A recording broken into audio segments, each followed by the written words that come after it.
akan belajar dulu mengenai konsep drag. Drag atau kita sebut juga sebagai gaya seret. Apa itu gaya seret? Gaya seret adalah gaya yang arahnya sesuai dengan arah cairan sebagai akibat tarikan oleh fluida pada sebuah partikel. Jadi kalau kita simpulkan, kata kuncinya adalah arahnya sesuai dengan arah aliran fluida. Gaya seret itu kadang-kadang disebut juga sebagai air resistance atau fluid resistant. Karena namanya adalah gaya seret, berarti kita secara gampang sebenarnya bisa mendefinisikan itu terjadi kalau ada sesuatu yang menyebabkan dia bergerak. Misalkan arah aliran fluidanya ke sini. Nah, gaya seret ini juga arahnya akan sama dengan arah aliran fluida. Gaya seret ini ada beberapa macam. Ada skin atau wall drag, kemudian ada foam drag. Skin atau wall drag itu arahnya sama dengan arah aliran dan selalu ada untuk setiap permukaan padatan yang kontak dengan fluida yang mengalir. Jadi apapun itu, jika fluida itu berkontak dengan partikel, pasti ada skin atau wall drag. Beda dengan foam drag itu terjadi hanya apabila fluida mengalir mengelilingi partikel. Misalnya di sini ada partikel, kemudian ada fluida mengalir. Tentu saja ketika dia menabrak ke partikel, dia akan bergerak mengelilingi partikel seperti ini. Biasanya foam drag ini itu terjadi karena adanya tekanan. Jadi seiring dengan fluida mengelilingi solid, tekanan lokal dan kecepatan juga berubah. Dan juga akan sangat tergantung dari bentuk solid. Jadi ketika kita membicarakan foam drag, biasanya terjadi apabila fluida mengelilingi partikel. Dan tidak semua sistem itu akan memiliki foam drag. Sebagai contoh, di sini ada sebuah pesawat yang bergerak, dan kalau kita perhatikan, kita tebak kemana arah dragnya. Ketika sebuah pesawat bergerak, maka seakan-akan fluida atau di sana fluidanya adalah gas, itu akan mengalir berlawanan dengan arah gerak pesawat. Sehingga foam drag di sini ataupun skin drag ataupun gaya seret akan bergerak searah dengan fluida atau berlawanan dengan arah gerak pesawatnya. Nah, di dalam pesawat yang berat tentu saja ada beberapa gaya yang bekerja. Ada gaya ke atas, ada gaya gravitasi, ada gaya karena gerak si pesawat, dan tentu saja ada drag force. Nah, di sini kita bisa melihat ada sebuah plat, kemudian di dalam plat ini di sekitarnya ada fluida yang mengalir. Nah, di sini ada skin drag karena di sini fluida atau air itu mengenai si plat ini. Tetapi di sini tidak ada foam drag karena bentuk platnya tipis dan lebar. Jadi fluida ya bergerak aja di dekat dengan plat tersebut. Nah, beda dengan kasus yang kedua ini. Di kasus yang kedua itu keduanya ada skin drag, ada foam drag. Di sini ada sphere, ada bola, kemudian ada cairan yang mengalir.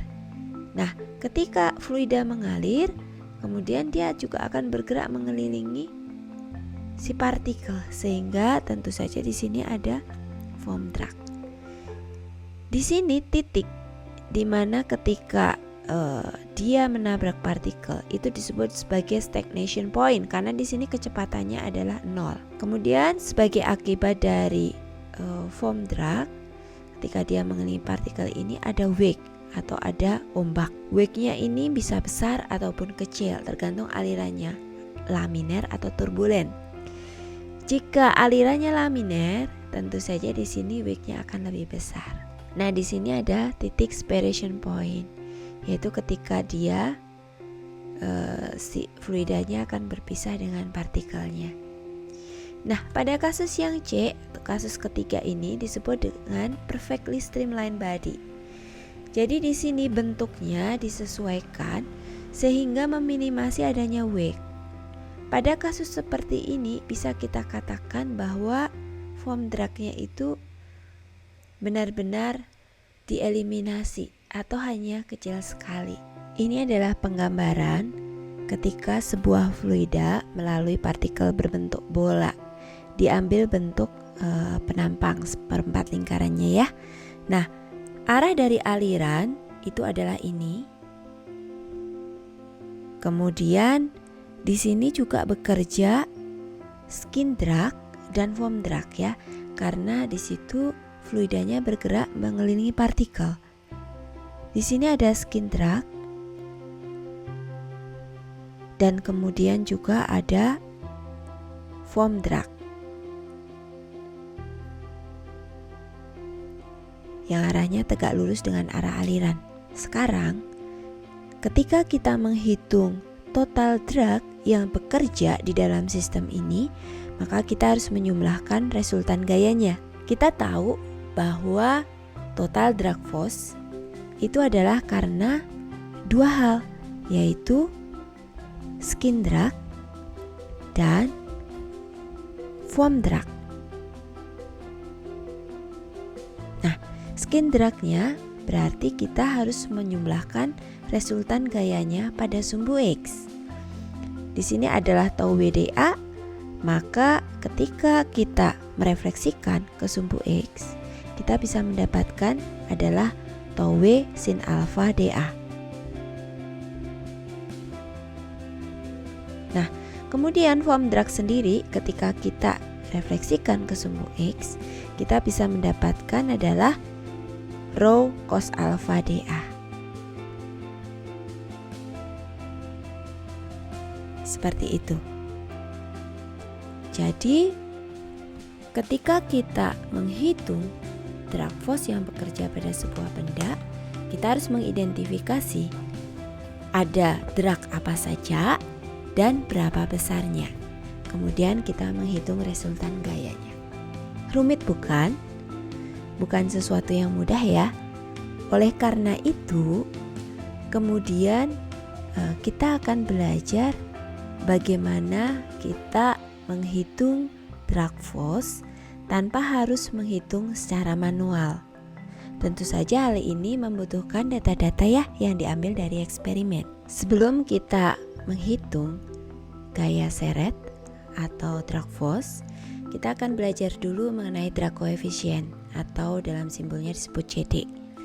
Drag force ini sangat tergantung dari geometri dari partikel yang terendam. Apakah bentuknya bola, apakah bentuknya silinder, apakah bentuknya tidak teratur.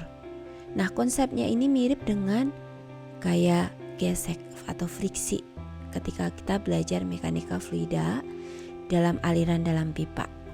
Yang bentuknya itu seperti ini, ya, seperti ini. Sehingga CD ini dirumuskan sebagai rasio total drag force per area. Atau kalau kita tuliskan CD ini adalah FD per AP per rho U0 kuadrat per 2. Kalau misalnya ini dalam SI seperti ini, sedangkan kalau dalam satuan Inggris nanti ada dibagi dengan GC.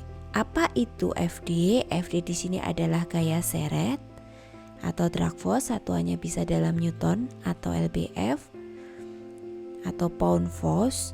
Kemudian CD adalah drag coefficient. Di sini juga tidak berdimensi seperti friksi ketika kita belajar di aliran dalam pipa. Kemudian U0 di sini adalah kecepatan bebas fluida tidak terhalangi.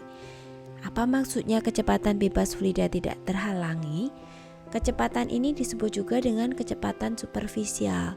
Jadi kalau kalian memiliki sebuah silinder misalnya, kemudian di dalamnya berisi tumpukan katalis, maka kecepatan fluida ketika dia melalui sebuah sistem yang silindernya kosong dengan sebuah sistem yang di dalamnya ada partikel akan berbeda. Yang dimaksud dengan kecepatan bebas fluida tidak terhalangi atau kecepatan superficial itu adalah kecepatan fluida ketika silindernya itu kosong.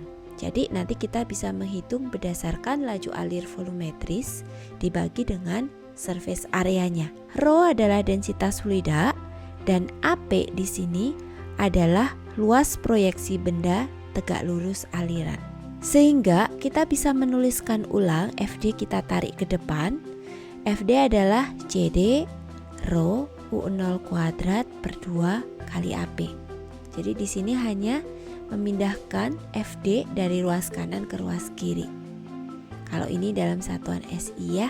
Kalau kita menggunakan English system, maka tinggal dibagi dengan kJ. Nah, sekarang apa sih yang dimaksud dengan AP atau luas proyeksi benda tegak lurus aliran? Ketika kita membicarakan AP, kita akan mendefinisikan sebuah area yang diperoleh dengan memproyeksikan body pada bidang tegak lurus dengan arah aliran. Contoh di sini ada partikel bentuk bola. Partikel bentuk bola ini kita akan memandangnya adalah 3 dimensi ya. Kemudian ketika kita memproyeksikan tegak lurus dengan arah aliran, di sini arah alirannya adalah ke sana. Kita proyeksikan ke 2 dimensi, maka yang kita dapatkan apa? Yang kita dapatkan adalah lingkaran. Ya. Ketika bola kita proyeksikan tegak lurus arah aliran ke sistem 2 dimensi, maka kita mendapatkan bentuknya adalah lingkaran. Sehingga ketika bola itu kita hitung AP-nya, itu adalah sama dengan luas lingkaran, yaitu 1/4 pi diameter partikel kuadrat. Bagaimana dengan kasus silinder? Kalau kita gambarkan, silinder itu bisa arah alirannya mengenai bagian top atau bagian bottom dari silinder, ataupun arah alirannya itu mengenai sisi selimut silinder seperti ini. Nah, tentu saja AP-nya akan berbeda.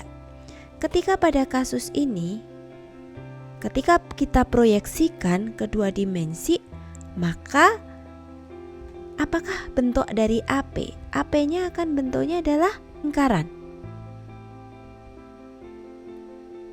Sehingga AP-nya adalah pi/4 dp kuadrat.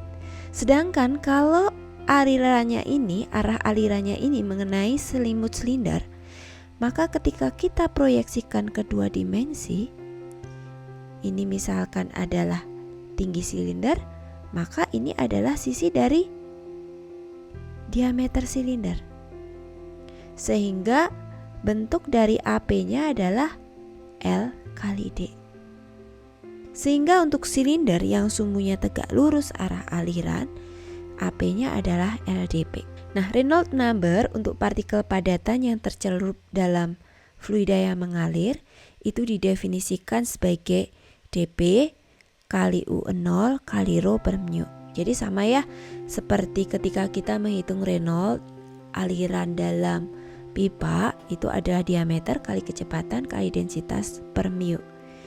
Nah, di sini kita bisa mendefinisikan bahwa G itu adalah kecepatan kali densitas, sehingga kita bisa juga menuliskan NRE-nya sebagai dP kali G0 per mu, di mana nantinya CD ini akan sangat tergantung dari Reynolds dan faktor bentuk. Seperti friksi aliran dalam pipa juga akan tergantung dari bilangan Reynolds-nya dan juga material dari pipanya.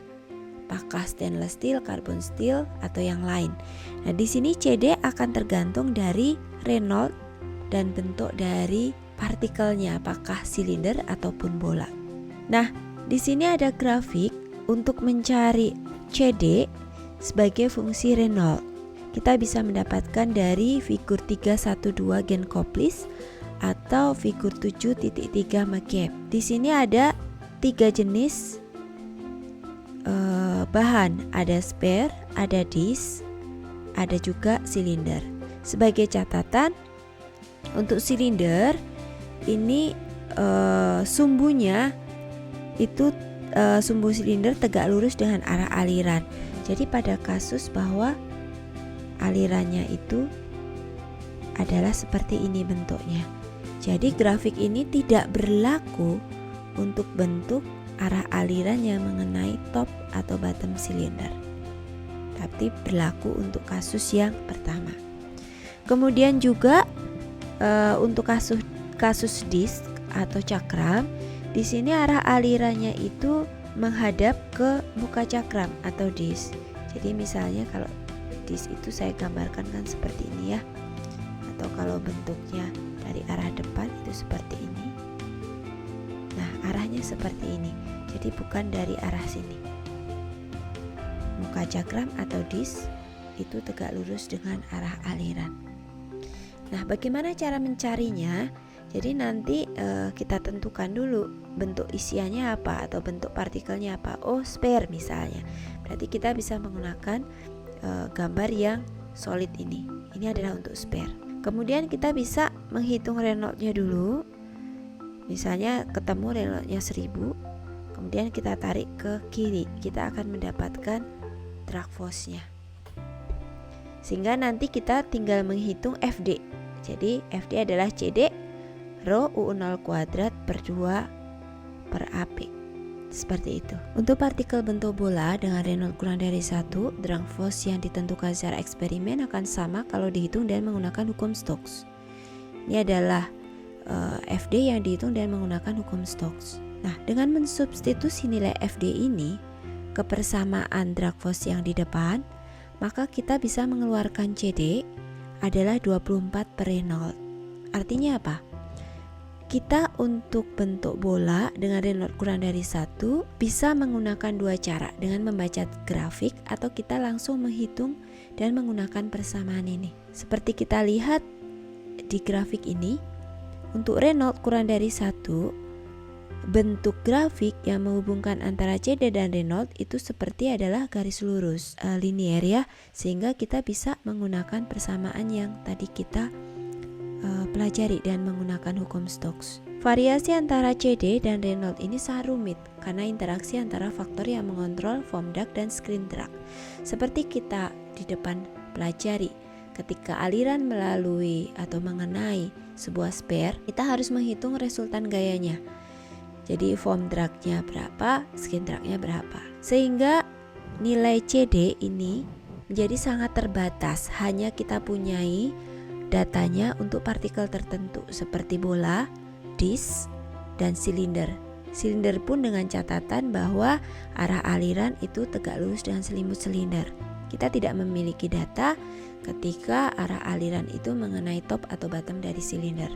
Nah, kalau kita perhatikan di sini, misalnya untuk partikel bentuk bola, untuk Reynolds kurang dari 1 kita bisa menggunakan hukum Stokes, kita hitung yaitu 24 per RE Reynolds untuk CD.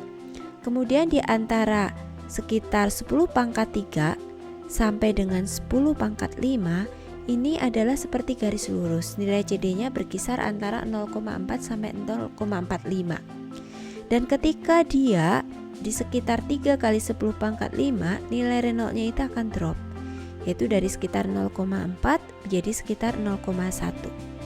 Demikian juga untuk silinder ini ada drop, sehingga nilainya ini menjadi sekitar 0,33. Sedangkan untuk cakram ini lurus. Kenapa ini terjadi? Jadi di sini kenapa nilainya drop pada sekitar itu kita akan jelaskan nanti di belakang. Di sini kita akan melihat sebuah sphere ya. Ketika Reynolds-nya sekitar 10 pangkat 5, kita bisa melihat sudut yang dibentuk di sini antara boundary layer dengan aliran itu sekitar 85 derajat. Dan di sini wake atau olakannya itu besar, sehingga di sini akan menghasilkan nilai koefisien drag atau drag force yang lebih besar. Tapi ketika naik sedikit saja Reynolds-nya, yaitu di sekitar value 3 kali 10 pangkat 5, alirannya menjadi lebih turbulen. Kemudian sudut yang dibentuk antara arah aliran dengan boundary layer itu sekitar 140 derajat. Sehingga di sini wake-nya atau olakannya menjadi kecil.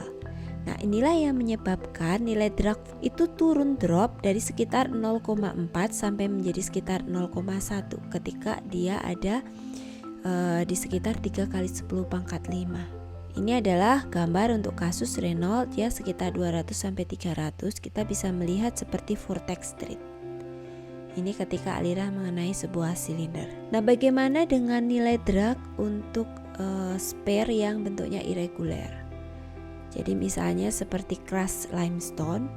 Nah, ini juga ditentukan secara eksperimen ya. Jadi nggak ada untuk semua data bentuk partikel. Kita hanya punya untuk beberapa. Contohnya adalah crushed limestone. Nah, grafik ini pun juga punya pengecualian. Bisa dilakukan atau diberlakukan pada kondisi di mana partikelnya bentuknya solid, kemudian partikel itu harus jauh dari partikel lain, atau dengan kata lain di situ tidak ada Wall effect. Karena kalau misalnya partikelnya dekat dengan dinding atau partikelnya dekat antara partikel dengan partikel lain, akan ada interaksi yang berbeda. Dan juga partikel harus bergerak pada kecepatan terminalnya, di mana dia tidak ada efek dari hambatan karena ada keberadaan partikel lain. Karena nanti jika ada partikel yang dekat, interaksinya akan berbeda. Nah, gerakan partikel itu akan mempengaruhi fluida pada jarak tertentu dari body. Atau kita katakan sebenarnya kalau misalnya partikel itu dekat dengan dinding, kita akan memiliki yang namanya Wall effect. Nah, Wall effect itu bisa diabaikan kalau jaraknya itu sekitar 20-30 dari diameter partikel. Jadi jarak antara partikel dengan dinding itu lebih dari 30 kali dari diameter partikelnya.